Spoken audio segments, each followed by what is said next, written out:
오늘 말씀은 다윗이 나이가 많아서 늙었다라고 이야기하고 있습니다. 아마 청년인 여러분에게 있어서는 사실 나이가 많이 늙어간다는 것이 어떤 느낌인지 아마 와닿지 않을 거예요. 예? 그러니까 나는 지금 힘이 넘치고 나는 뭐든지 다 할 수 있을 것 같은데 나이가 많아서 늙어가는 그런 사람의 심정을, 그런 마음을 다 이해하기 어려울 것입니다. 사실 저도 나이가 많은 편은 아니거든요. 근데 하루하루가 틀려요. 하루하루가 틀려서 이렇게 요즘 허리가 안 좋아서 평상시에 막 복대도 차고 다니고, 목도 자꾸 이렇게 일자목 되고 거북목 되니까는 목베개 이렇게 탁 해가지고 하고 다니고, 이렇게 건강이 점점 안 좋아진다는 것을 굉장히 실감을 많이 합니다. 하물며 나이가 많아서 어떻게 보면 이 죽음을 앞둔 사람들이 어떤 생각과 어떻게 그 다음을 준비하는지 사실 우리는 잘 알기가 어려워요. 하지만 우리 또한 언젠가 그런 날이 올 것이기 때문에 그날이 왔을 때 우리가 어떻게 준비하고 어떻게 해야 하는지 사실 지금 알지 않으면, 지금 우리가 미리 준비하지 않으면 아마 나이 많아서 후회하게 될 확률이 훨씬 높습니다. 그러니까 지금 잘 준비해야 된다는 거예요. 사실 젊음의 때에, 청년의 때에 내가 어떻게 하나님이 기뻐하시는 삶을 살아갈 것인지 고민하지 않으면 우리의 마지막은 분명히 실패로 끝날 수밖에 없어요. 나는 지금은 내가 원하는 대로 막 살다가 그냥 마지막에 하나님께 회개하고 마지막에 하나님 편에 올라가서 그때 그냥 천국에 가야 되겠다, 그런 생각을 할 수가 없다는 거예요. 우리의 믿음은 지금부터 마지막까지 연속성으로 있어요. 연결되어 있어요. 지금 우리가 하나님 앞에 어떤 태도와 마음을 가지느냐가 아마 여러분들이 30년, 40년, 50년 후에 여러분의 모습을 결정짓게 될 확률이 높습니다. 근데 분명한 것은 우리가 믿음으로 살기를 지금 막 다짐하고 열심히 해도 실수하고 실패할 가능성이 정말 많이 있다는 거예요. 정말 많이 있다는 거예요. 돌아서면 후회하게 될 일들을 정말 많이 한다는 것이죠. 제 인생을 봐도 그렇고요. 저희 짧은 인생을 돌아봐도 너무 후회스러운 게 너무 많아요. 그때 내가 이렇게 했었어야 되는데, 그때 내가 그것을 붙잡았어야 되는데, 근데 그렇지 못할 때가 참 너무 많다는 거죠. 우리가 다윗을 살펴보고 있는데 믿음의 사람이라고 하지만 다윗에게도 얼마나 많은 실수와 실패가 있었습니까? 제가 최근에 계속 다윗 이야기를 하면서 다윗이 어떻게 하나님 앞에 넘어졌었는가 말씀드렸지만은, 오늘 우리가 읽었던 말씀 바로 앞에 어떤 사건이 있었냐면은 다윗이 인구 조사를 합니다. 인구 조사란 뭐예요? 이 마을에 몇 명이 살고, 저 마을에 누가 살고, 이 마을에 누가 살고, 이 사람은 얼마나 부자이고 이 사람은 얼마나 가난하고, 내가 세금을 거두면, 텍스를 거두면 얼마만큼 거둘 수 있고, 전쟁이 나면은 내가 몇 명의 사람들을 군사로 내가 모을 수 있고. 근데 이런 걸 확인하기 위해서 인구 조사를 하는 거예요. 자, 어떻게 보면 인구 조사를 한다는 것은 오늘날 사회에서는 당연한 거죠. 아마 호주도 5년에 한 번씩 하나요? 아무튼 몇 년에 한 번씩 인구 조사를 할 거고, 뭐 종교라든지 생활 수준이라든지 다 점검할 거예요. 아마 고대 사회에서도 마찬가지겠죠. 왕이 세금을 걷기 위해서, 또 군사를 모으기 위해서 인구를 조사하는 것은, 사람을 확인하는 것은 당연한 것인데, 문제는 하나님이 이것을 악하다라고 여기셨다. 왜냐하면 이스라엘은, 즉 하나님의 나라는 세상의 나라와 같지가 않기 때문에 세상의 나라와 다른 기준이 있다는 거예요. 한 예로 하나님께서 모세에게 신명기 말씀을 보게 되면, 나중에 이스라엘에 왕이 세워지면 왕은 이렇게 해야 된다라고 율법을 말씀하신 게 있어요. 즉 다윗이 왕이 되기 이미 약 300년 전에, 300년, 400년 전에 이스라엘의 왕이 있기도 전에 왕은 이렇게 해야 된다라고 말씀하셨어요. 그것이 뭐냐면 첫째, 아내를 많이 두지 말 것. 근데 여기서 아내를 많이 두지 말 것은 정략 결혼하지 말라는 거예요. 주변 나라들의 공주들 결혼해가지고 주변 나라들의 힘을 통하여서 이 나라를 유지하려고 하지 마라. 그리고 말을 많이 두지 말 것. 여기서 말을 많이 두지 말라는 것은 오늘날로 말하면 탱크죠, 탱크. 말이라는 것은. 그러니까 군사력으로 이 나라가 유지되는 나라가 아니라고 말씀하신 거예요. 왕은 은금을 많이 가지지 마라. 돈으로서 사람들의 마음을 살려고 하지 마라.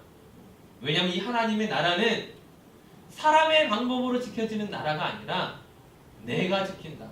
하나님이 지킨다. 하나님이 붙잡으시니까 이스라엘의 왕은 그런 거 가지려고 하지 마라고 얘기하셨는데 그 누구보다 하나님을 사랑하고 잘 알아야 하는 다윗이 어떻게 해요? 인구조사를 한 거예요. 전에 말씀드렸던 그 다윗의 부하였던 요압이 어떻게 보면 그 나쁜 요압도 그 부족한 요압도 다윗에게 그 하나님 싫어하십니다. 하나님께서 왕에게 정말 많은 거 이미 주셨는데 왜 인구조사 또 합니까? 왜 인구조사합니까? 하지 마세요. 다윗이 끝까지 인구조사를 한 거예요. 인구조사를 하고 난 다음에 어떻게 해요? 하나님이 치시는 거죠. 선지자를 통해서 다윗에게 보냅니다. 다윗아, 너에게 세 가지의 기회를 줄게. 세 가지의 선택을 줄게. 네가 한 일이 악한 일이기 때문에 내가 너를 심판할 거야. 첫 번째, 3년 동안 이스라엘에 흉년이 드는 것, 기근이 드는 것, 비가 오지 않는 것. 이거를 택할래? 아니면 3달 동안 네가 적에게 쫓겨서 도망 다닐래? 아니면 3일 동안 내가 전염병으로 이스라엘을 칠까? 이 세 가지 중에 하나 고르라고 한 거예요. 다윗이 무엇을 골랐냐면은 마지막 세 번째를 고릅니다. 하나님, 나는 사람의 손에 빠지기 싫어요. 즉 또다시 사울에게 쫓겼던 것처럼 사울에게 쫓겨서 10년을 도망 다녔던 것처럼 또다시 그런 도망치는 삶 살고 싶지 않아요. 그냥 빨리 끝냈으면 좋겠어요. 3일 동안 전염병을 내려주세요. 그걸 듣겠어요. 자, 첫날 7만 명이 죽었습니다. 전염병으로. 7만 명이 죽었어요. 아마 다윗이 착각했던 게 뭐였냐면요. 하나님은 자비롭고 하나님은 은혜가 많으시기 때문에 그렇게 세게 때리진 않을 거야 라고 생각하고 있었던 거예요. 그런데 첫날 7만 명이 죽으니까 다윗이 아차 싶은 거예요. 이러면 내 생각하고 다른데? 너무 많이 죽었잖아. 내 백성인데 너무 많이 죽었잖아. 근데 7만 명 죽은 것도 사실 하나님이 봐준 거였어요. 사실은 완전히 예루살렘을 다 지워버리려고 하다가 하나님이 자기 백성이기 때문에 마음이 아파서 천사에게 멈추라고 한 거예요.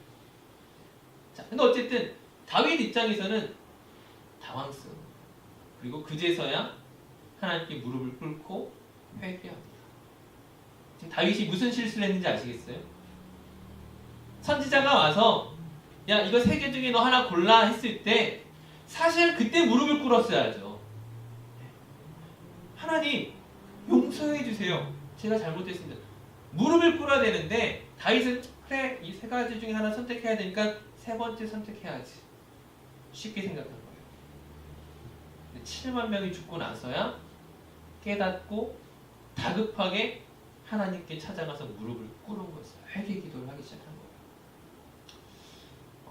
제가 말씀을 읽으면서 그런 생각을 해봤어요. 만약 다윗이 정말 하나님의 마음에 민감한 상태였다면 저는 2번째를 택했을 것 같아요. 3개월 동안 도망가는 거. 다윗이 어떤 사람이었어요?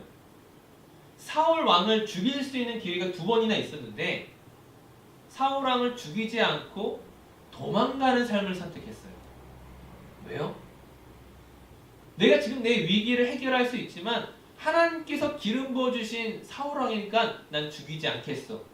차라리 내가 좀 힘들고 내가 좀 어렵더라도 고생스럽더라도 난 도망자로 살게. 그랬던 다윗이에요. 그랬던 다윗. 차라리 도망자의 삶을 선택하는, 왜요? 이 사람을 죽일 수가 없어서, 그 한 사람을 죽일 수 없어서 도망을 선택했던 사람이 지금 내가 3개월만 도망하면 다시금 돌아올 거라는 약속이 있음에도 어떻게 해요? 백성들을 질병 가운데 내어준 거예요. 옛날 다윗이라면 안 그랬을 텐데 백성들 한 명 한 명 누구예요? 하나님의 백성이네. 내 백성이 아니라 내 물건이 아니라 내가 마음대로 해도 되는 그런 존재가 아니라 하나님의 백성이기 때문에 차라리 내가 도망 다니는 것을 선택해야 되는데 그렇지 못했다고요. 그러니까 거기에 첫 번째 실수가 있고, 선지자가 왔을 때 바로 무릎 꿇지 않았던 실수가 있었어요.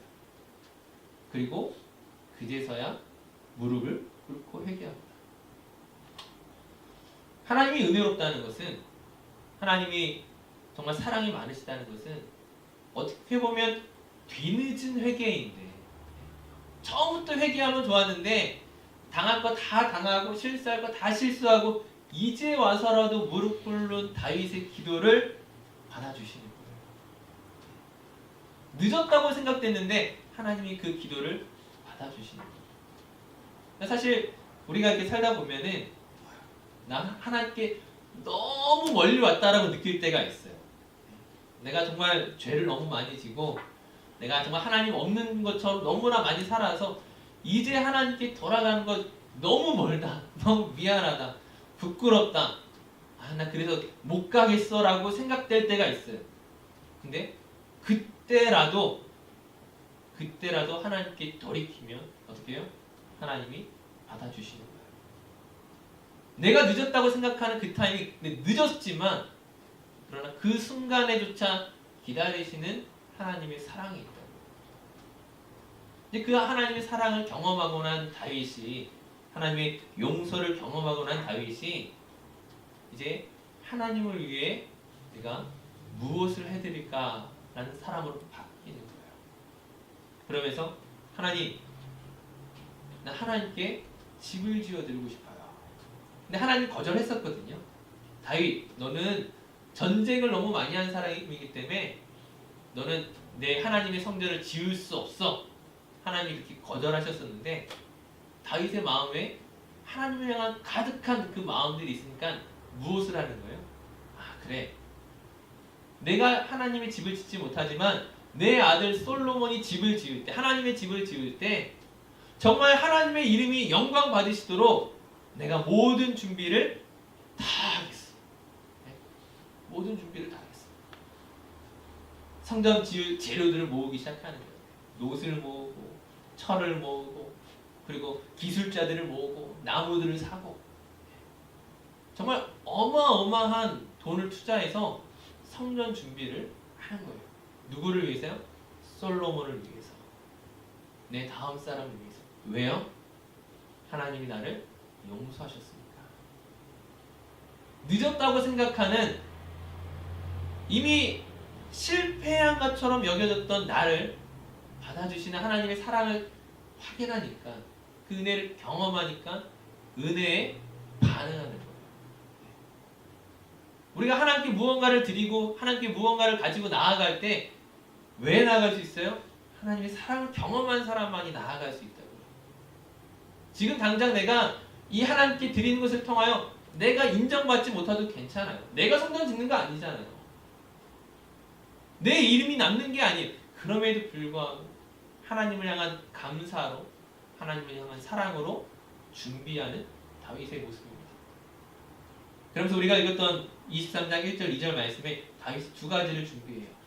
첫 번째는 솔로몬을 왕으로 삼고, 하나님이 약속하신 그 솔로몬을 왕으로 삼으면서 당부하는 거예요. 야 솔로몬, 나는 하나님의 집을 짓고 싶었지만 난 너무 죄가 많은 사람이기 때문에, 너무 전쟁을 많이 하고 피를 많이 흘렸던 사람이기 때문에 나는 집을 지을 수 없었어. 하지만 너는 하나님의 자비하심을 따라 집을 짓게 될 터인데 하나님께 무조건 순종해라. 나처럼 실패하지 말고 나처럼 실수하지 말고 너는 그 말씀과 그 법도와 그 규례와 그 약속을 철저하게 순종하라고 가르치는 거예요. 그것이 이제 23장 밑에 나오는 내용들이에요.